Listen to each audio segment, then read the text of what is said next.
Mr. Poirot, I don't know why I'm here.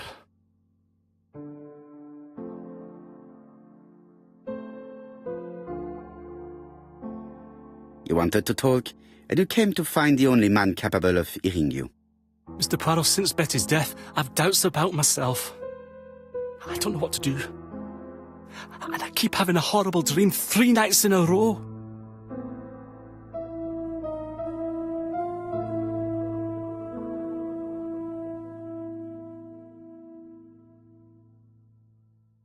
Have a drink, and tell me about this dream.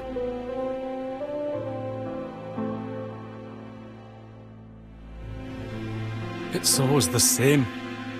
I'm on the beach with Betty. I grab her round the throat, and I squeeze, and squeeze until she's dead. Her head falls back, and I see that it's no longer Betty. It's Megan's face. Have you seen Megan Barnard recently? Yes, our grief has brought us together. I never really knew her before. She's really quite a remarkable girl. But I would never tell her about my dream. Why not? Is it her you are attacking in your dream? No, it's Betty. And once Betty is dead, it's Megan's face that appears in its place. Very interesting. Let us now try and get our brain cells to work.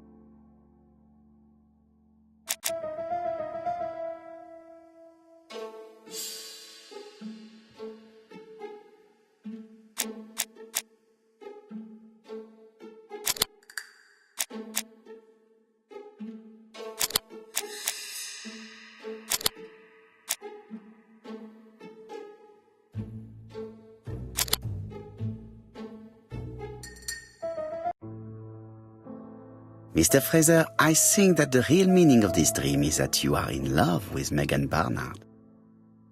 Please go on. Do. This dream certainly betrays your guilt. Oh. But what do you feel guilty about? Having killed your fiancé? Possible. Or forgetting her very quickly for her sister? Certainly. And this forgetting is perceived as a second death. So you don't really think I was the one who killed Betty? I do not exclude this theory. I am simply saying that I do not need to know that fact to explain your dream and your guilt.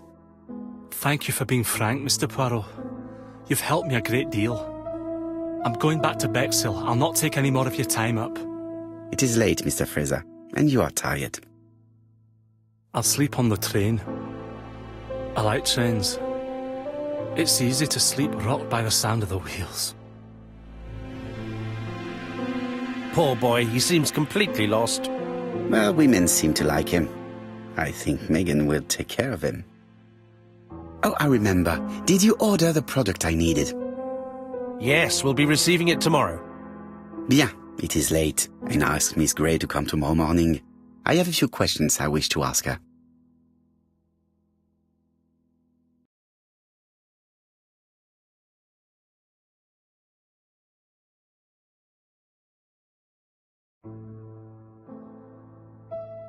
Mademoiselle, I asked you here in order to answer a very important question.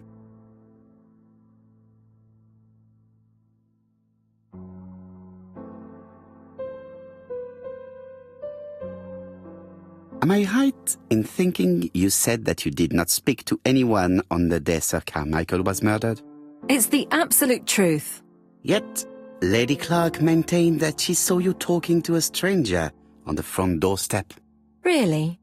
She must have been mistaken. Oh, I remember now. I'd forgotten all about it, but it wasn't important. It was just a salesman. One of those traders who sell stockings from door to door. Can you describe him to me? Medium size, glasses, dark suit, and a felt hat. Not the sort of man you notice. Completely harmless. That's why I forgot all about him. Nothing else? He was very hesitant and shy. Usually door-to-door salesmen are very confident, but he wasn't.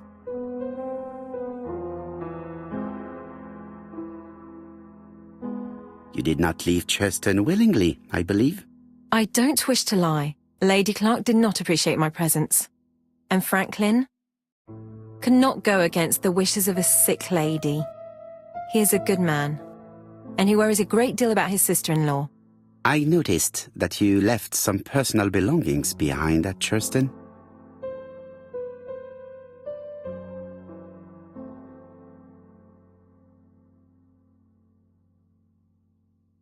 It was too risky for you to keep these objects, am I correct? Risky? What was the risk?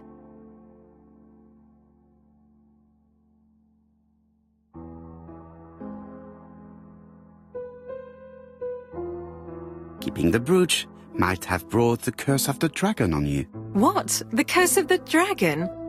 It's a good subject for a story. Mr. Poirot, what sort of world do you live in? Bien. I must ask you one last question. Please reply frankly with either yes or no. If Lady Clark had died, would you have agreed to marry Sir Carmichael if he'd asked you? How dare you ask such a question? Sir Carmichael treated me just like his daughter. And all that I ever felt him was affection and gratitude, nothing else. Thank you, mademoiselle. I will not keep you any longer.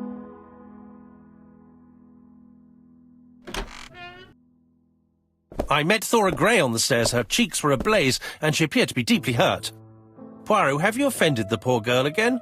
Do you have good reasons for accusing her? I accused her of nothing, Hastings. I simply asked her an important question she did not answer.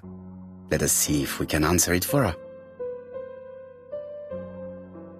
Let us now try and get our brain cells to work.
You must know how to read between the lines, Hastings.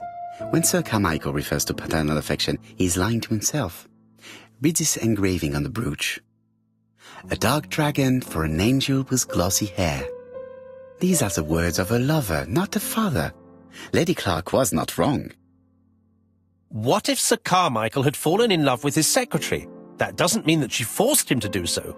True, there are extenuating circumstances. She is a penniless orphan. But she is calculating. Just look how she avoided it when asked if she would have married Clark. I see. You think she seduced Sir Carmichael for her own gain, and that now she is doing the same with his brother. Poirot, your world is a very dark place. Do not get carried away, mon ami. We have another more important matter to settle. Really? Yes, would you believe that Miss Grey taught me something new? Let us now try and get our brain cells to work.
It's perfectly clear, Hastings, perfectly clear.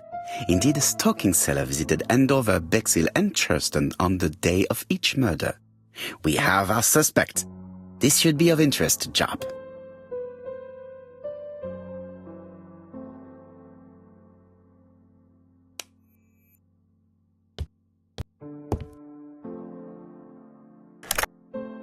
Chief Inspector, we are looking for a stocking salesman. I see you have a suspect? Yes. Contact all the stocking wholesalers who may employ him. Your suspect is a salesman? No, he does not take orders. He sells door to door.